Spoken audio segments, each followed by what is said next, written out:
Welcome to the secret lab on Hidetsugu, Devouring Chaos. We have ourselves an ogre demon to talk about today that is, can't wait to build. Looks like a lot of fun. So let's go and cover our commander. We've got 3 mana and a black in the converted mana cost. Black mana activation, sacrifice a creature, scry 2. Then for a 2 mana red activation tap, exile the top card of your library. You may play that card this turn. When you exile a non-land card this way, Hidetsugu deals damage equal to the exiled card's mana value to any target.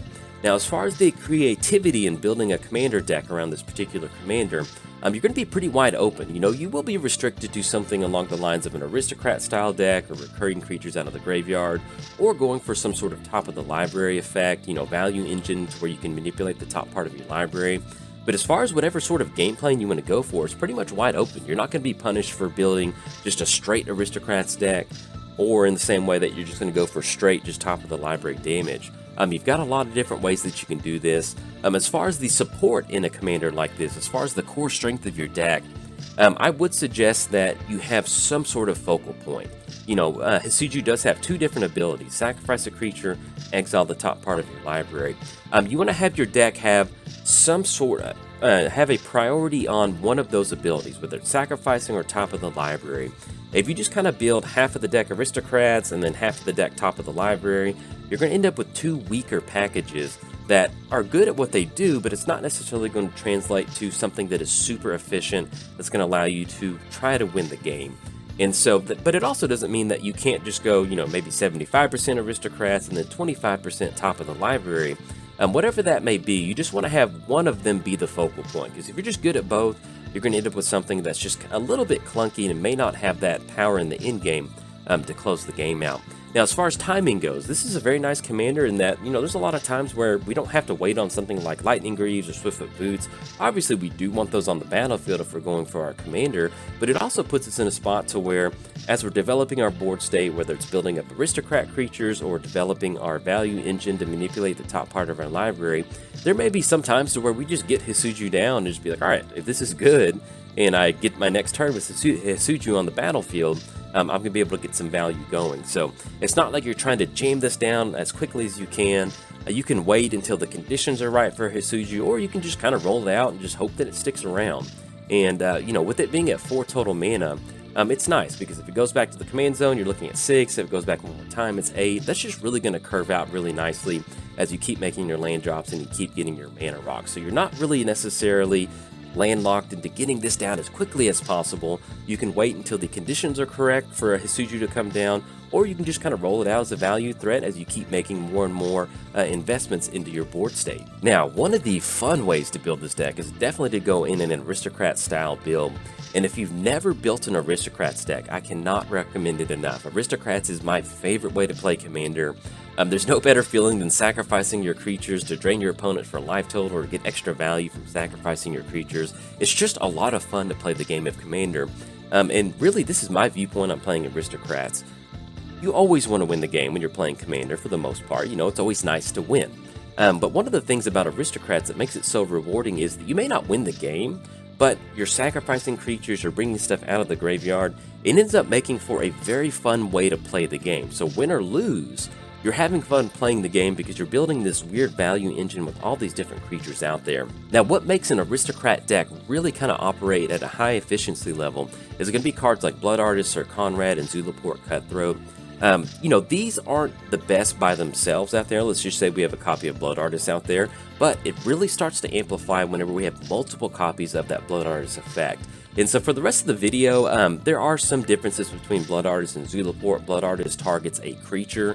Zulaport makes each opponent lose a life. And so for this deck tech, I'm just going to refer to these different effects, whether it's a target player or everybody at the table, as just Blood Artist style effects, just to kind of get my point across. And so when you're running multiple copies of Blood Artist style effects, let's say we have all 3 of these on the battlefield, we sacrifice 1 creature, we're going to drain our opponent for 3 life, and we're going to gain 3 life. That's going to be a great way to attack your opponent's life total, start slowly investing into your board state. And let's say that we have these 3 out here and we have 5 of the creatures that we can sacrifice. 5 times 3, that's going to be 15. And so simply just sacrificing a creature, that's going to be that 3 drain, sacrifice another creature, that's going to be 3 drain, And at the same time, if we're using Hidetsugu, that's going to be some Scry too, which is going to allow us to dig for an extra win condition after that. Outside of the kind of initial Blood Artist style effects, you're in Rakdos, which is very nice. It's going to give you access to Judith, something along the lines of Jury and Mayhem Devil. So you can see that if we had those 3 creatures on the battlefield in the first slide, now we had Judith and we have Mayhem Devil. Each of our creatures are going to be dealing 5 damage to our opponent when we sacrifice them. Jury is a very unique Aristocrats commander or card run in there, because it's a lot of fun. So whenever you sacrifice a permanent, put a +1 counter on it, then when it dies, it deals damage equal to its power to any target. So let's say that we sacrifice our creatures, we get a lot of +1 counters on Jury, we can use that as a final blow to one player to knock them out of the game, whatever that may be, or we can just leave it up as a blocker. If they want to block into it, we can deal that damage to any target. One of the good things about Rakdos outside of Blood Artist is Judith and Mayhem Devil. That's really going to give you a lot of extra kind of that damage, that taxing damage effect. Mayhem Devil is going to, whenever a player sacrifices a permanent, so let's say that your opponent sacrifices an Evolving Wilds, or they sacrifice a sack land, that's going to be 1 damage to any target. Judith gives you that same Blood Artist style effect, 1 damage to a target, but it also gives you +1/+0. And so, if you've never built Aristocrats, you end up with this hodgepodge of creatures that are trying to get the job done, but their power and toughness is not the best, because their power is in allowing you to deal damage to your opponents and at the same time either gain life or do something along those lines. So you can see Blood Artist is a 0/1, we get Judith on the battlefield, it's a 1/1. If we have a 2/2 out there, that +1/+0 from Judith, it allows you to make the Aristocrat deck a little bit offensive sometimes. You know, you're not going to be mono green, you're not going to be able to take the board down, but there are some times where that +1/+0 really does make a difference in an Aristocrat deck, because a lot of these creatures just don't have the power and toughness to really attack opponent's life total. But let's say that you're not finding Blood Artists, let's say you're not finding, you know, any sort of these effects, you just have all these sack outlets and all these utility creatures. There will be some times where Judith gets on the battlefield, you've got +1/+0, hey, it's beat sticks time, so that's going to allow you to get in there and get some combat damage done. Outside of the ways to kind of deal damage, you also want to incorporate some sort of extra value whenever a creature dies. Midnight Reaper is going to allow you to deal 1 damage to you and draw a card. You're building Aristocrats, you're going to be sacrificing your creature, you want to draw as many cards as possible so you can get the creature onto the battlefield, sacrifice it, go to the graveyard. Pitiless Plunderer is going to allow you to get some extra artifact tokens, it's going to give you some extra mana, and then Pawn of Ulamog is really going to amplify that out. Remember earlier, let's say that we have 3 Blood Artist style effects on the battlefield, we sacrifice 1 creature, that's going to be 3 damage to our opponent. When we sacrifice that creature, Pawn of Ulamog is going to give us an extra Eldrazi spawn token. And then we sacrifice that spawn token, that's an extra 3 damage. So you can see where, even though we may not have like 6 copies of a Blood Artist on the battlefield, if we have some sort of way to generate extra creatures, that's another way to kind of really amplify that damage and kind of go from there. Seeing all these cards, hopefully this kind of makes sense in that with Hidetsugu, you want to have the strength of your deck be in your creature base. Even though these are kind of weird creatures to get out there, they're super powerful when there's just multiple variations of some sort of Aristocrat sacrifice style board state. And so, you know, being able to sacrifice a creature for 6 damage with Pawn of Ulamog and 3 Blood Artist style effects out there, hey, that's what you're going for. And that also kind of hits on why it's so important to, with your commander, you know, you can get it down sometimes, but really you want to be investing in your board state to make sure that you have some sort of value engine whenever a creature dies on your side of the battlefield. Now, when you're building at Aristocrats, one of the best things you incorporate in your Aristocrat deck is some sort of recursion out of the graveyard. You've got Persistent Specimen, Bloodghast, Reassembling Skeleton, whatever it is. You know, there's going to be a lot of times where maybe you don't have Blood Artist, you're trying to find something, or Judith. You want to be able to reliably sacrifice a creature, have it go to the graveyard, then have it come back very cheaply. But Bloodghast is one of the best things for an Aristocrat deck. You can sacrifice it, then whenever a land enters the battlefield under your control, it comes back for free. And so with the Hidetsugu, you can sacrifice it for black, make a land drop, sacrifice it again. Let's say that land is a fetch land, sacrifice it, get the fetch land down. So there may be times to where with Bloodghast, you may be able to go for 3 Bloodghast sacrifices in one turn, depending on if you have something like a fetch land. Reassembling Skeleton and Persistent Specimen, that 2 mana and that 3 mana, it's a little expensive, but hey, you know, being able to end a turn, bring it to the battlefield before your turn, that's a way to make sure you've got creatures on the battlefield. Now, outside of the recursion out of the graveyard, you also want to make sure you have redundancy in your sacrifice outlets. It's very important. It is such a frustrating feeling if you're playing Aristocrats and you don't have a sack outlet. You know, you've got multiple copies of Blood Artists out there, you've got Bloodghast, you've got Recursion, you've got Pawn of Ulamog, but if you have no way to sacrifice the creatures, it's hard for you to get that value engine going. So make sure you have extra copies. Viscera Seer, Bloodthorn Vampire. Viscera Seer is going to give you that same Hidetsugu style effect where you can scry one. Even some of the mono black sacrifice a creature draw cards, you know, that's going to get more cards into your hand, send that card to the graveyard. You know, you can use something like Village Rites on the Bloodghast, you know, sacrifice it, draw 2 cards, make a land drop, it comes back out, you're good to go. There will be some times with Bloodthorn Vampire. You know, run this in a deck like this because sacrifice a creature gets +2/+2 until end of turn. It may not be this for every single game that you play, but there's been times where, you know, we get Bloodthorn Vampire into the red zone, our opponent doesn't have any blockers, you can sack 5 creatures, that's +10/+10, so you've got an 11/11 Bloodthorn Vampire. I have sacrificed a lot of creatures with Bloodthorn Vampire over my time playing Commander, and being able to get Bloodthorn Vampire into the offense, into the red zone, it's a lot of fun because it's just, you know, that's what makes Aristocrats fun. It's because you're looking at your board state, what can I do with this? Oh, I can send Bloodthorn Vampire in. My opponent has no blockers. Let me just sacrifice a bunch of creatures that deal a lot of damage. So it's fun to be able to turn Bloodthorn Vampire into a threat like that. Outside of the sack outlets for a creature goes, you also want to incorporate something like Ashnod's Altar, Goblin Bombardment, and Phyrexian Altar. Once again, these are ways to get more sack outlets in a deck like this, and also with Ashnod and Phyrexian Altar, that opens you up to generating extra mana as you sacrifice a creature. So let's say we have 3 copies of Blood Artists on the battlefield. We have a recurring Bloodghast out there, so we sacrifice Bloodghast to Ashnod's Altar. That's 2 extra mana. We make a land drop, Bloodghast comes back out, sacrifice it again. So we've got 4 colorless mana off of a Bloodghast land drop, and at the same time, we've drained our opponent for 6 total life. So this is what you're trying to do. Just get some sort of extra value from sacrificing a creature. Goblin Bombardment is one of the best sack outlets out there. Like I mentioned, we sacrifice Bloodghast. That's 1 damage from Goblin Bombardment, and then we also get the Blood Artist style effect. And then Phyrexian Altar, that's going to give you access to color mana. And one of the things to keep in mind with Phyrexian Altar is that if you're running zombies in here, and you do have Gravecrawler, that's going to give you access to a Gravecrawler combo style effect, where you can just loop Gravecrawler. With Gravecrawler, as long as you have a zombie on the battlefield, you can cast it out of the graveyard, sacrifice it for 1 black mana, recast it, keep going from there. Your opponents can disrupt this loop, this combo, whatever you want to call it, but hey, you know, you're running Phyrexian Altar, it's definitely worth it to at least run 1 more extra zombie in here and Gravecrawler as a recursion out of the graveyard. And also, with Hidetsugu's ability to scry, you want to have something in your deck that you're scrying towards, something that's going to allow you to hopefully close the game out once you've developed a pretty good Aristocrats board state.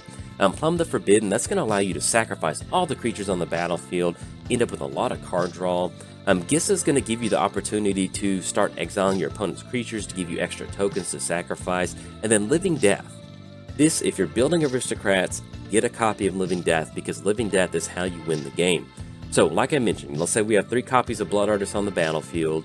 We've got recursion creatures, we've got Pawn of Ulamog, we sacrifice the entire board state. Let's say we have 5 creatures out there, so 3 times 15, 3 times 5, that's going to be 15 damage. Then we go for Living Death, bring everybody out, rinse and repeat again. So now that's going to simply just sacrificing our board state, bring them back out with Living Death, do it again, that's going to be another 15 damage. So Living Death is something that you definitely want to dig towards, and especially have it in an Aristocrat style deck.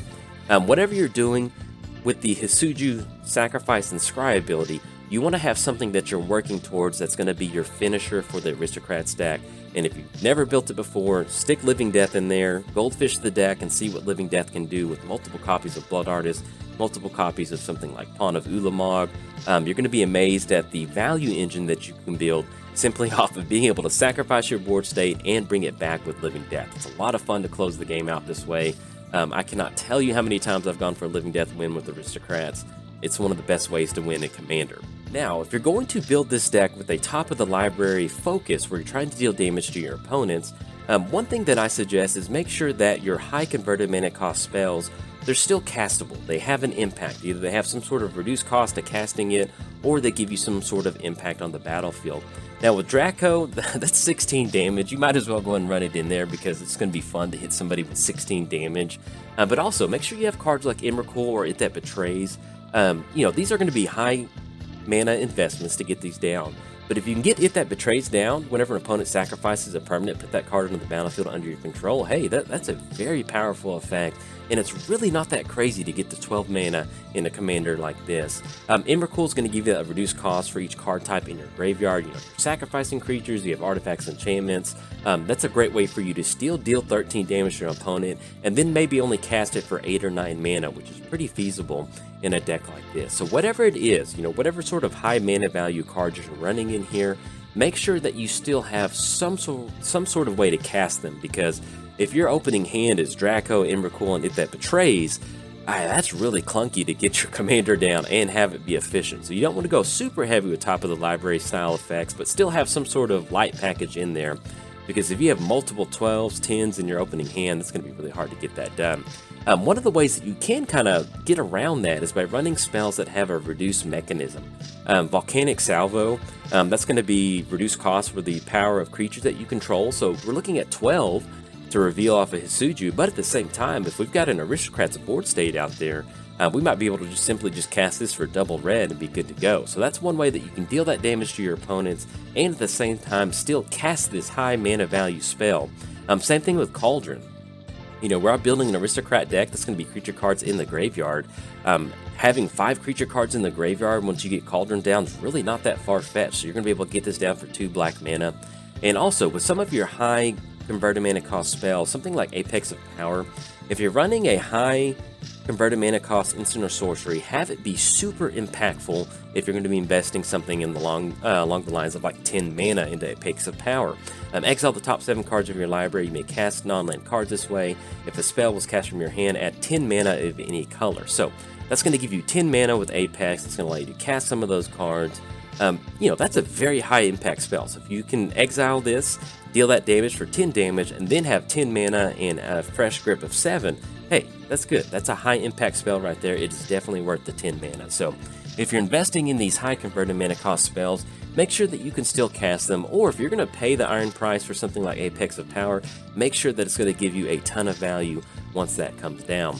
Outside of these cards that I mentioned, you may kind of slip into more of a dedicated affinity package, because with affinity, that's going to give you a reduced cost to cast these spells, but at the same time retain that high mana value.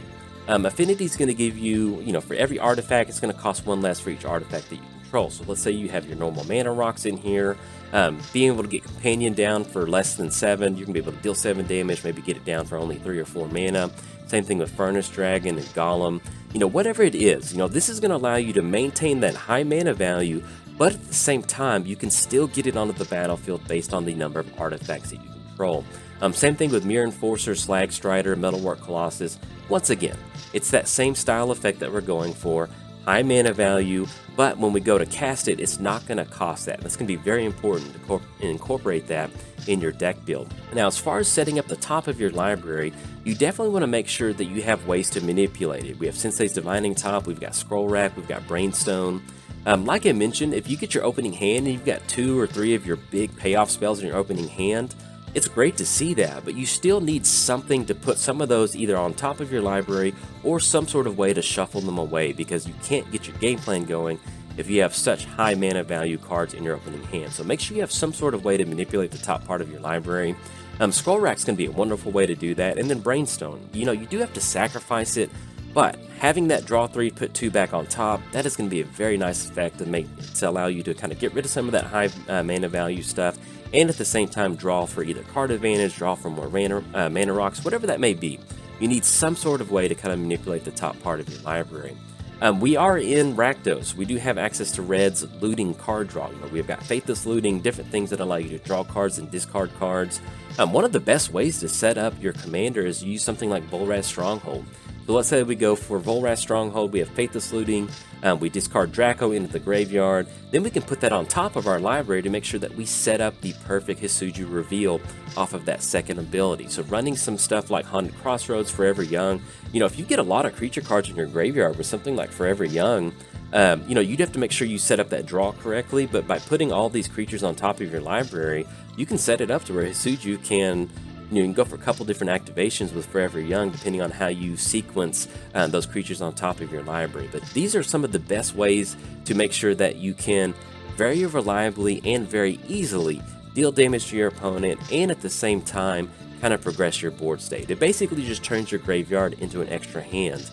Because you're going to have these off to the side, and then when you're ready to go for that damage, you can use Volrath Stronghold to make sure that damage really does hit the board in a really hard way. Now, one of the other ways that you can definitely take this deck, and not necessarily in an Aristocrats or high mana value build, is running some sort of painful Rakdos style deck. There's a lot of enchantments that really either amplify the damage being dealt to your opponent or make it very hard, some sort of taxing style effect. So there's stuff like Curse of Bloodletting, Furnace of Wrath, Dictate of the Twin Gods.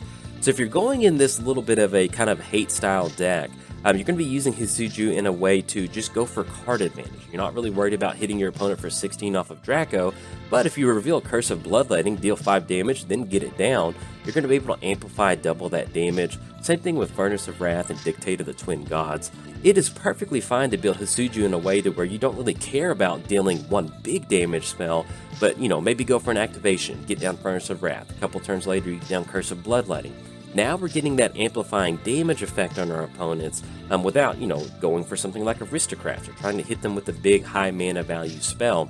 You start getting some of these down, getting a lot of these reveals going, you're going to be in a really good spot to kind of attack your opponent's life total. Outside of the amplify the damage effect, you also have stuff like Rolling Vortex, Painful Quandary, Sulfuric Vortex. Once again, you're trying to create this scenario to where you get a reveal off of Painful Quandary, that's 5 damage. Now you get this down, whenever opponent casts a spell, they lose 5 life unless they discard a card. So you create this scenario to where your opponent's either going to be discard a card to get down something that they really need, or they're going to lose 5 life. So at the end of the day, you're still attacking your opponent's life total by getting all of these kind of painful stack style effect enchantments on the battlefield. And Sulfuric Vortex, hey, there's no better there's a lot of fun to get this down and be like, alright, I'm gonna get the Fire Tornado going, 2 damage to each player at the beginning of their turn, let's have some fun. There's a lot of times in Commander where people use their life total as a resource, and that allows you to really tax those opponents out of the game or put them in a spot to where, you know, normally they're paying a lot of life, they do card draw, fetch lands, whatever that may be. If you get down Sulfuric Vortex pretty quick, that 2 damage does add up, and it puts your opponents in a position to where they are weak. They're in a weakened state, so you can either swing in with some creatures or maybe just something as dealing extra damage off of Hidetsugu. That's going to be enough to kind of close it out. Whatever that may be, you just want to create these scenarios to where they're very slowly attacking your opponent's life total with these enchantments. There's also cards like Price of Glory, Polluted Bonds, and Burning Earth. A lot of these are going to tax your opponent based on their mana base. So with Price of Glory, whenever a player, which does count for you, whenever a player taps a land for mana during another player's turn, destroy that land. So if we get down Price of Glory, that's going to really affect your opponent's way to operate their deck in a normal function, especially if they're playing some sort of control style deck. It's going to shut them off. Polluted Bonds is going to tax your opponent for making land drops. And then Burning Earth is, you know, whenever they tap down a non-basic land, it's going to deal 1 damage to that player. So you can see where, you know, if we go for Hidetsugu, we get Burning Earth damage, then we get Burning Earth on the battlefield, then we get Polluted Bonds on the battlefield. So our opponent makes a land drop, that's 2 life loss. Then they tap down that non-basic land, that's 1 damage to that opponent. Let's say that we have Sulfuric Vortex out there. It's the same core concept as Aristocrats, but you're creating this thriving board state that cares about making it very, very painful for your opponent to get anything done. Outside of those, some other really good enchantments for a deck like that is going to be Pestilence, Pyrohemia, and No Mercy. These are cards that you can really attack the creatures on the board state with that red and black mana activations off Pestilence and Pyrohemia. That's just going to allow you to just kind of make sure there's no creatures out there. You know, if you can make sure there's no creatures out there, they can't attack your life total.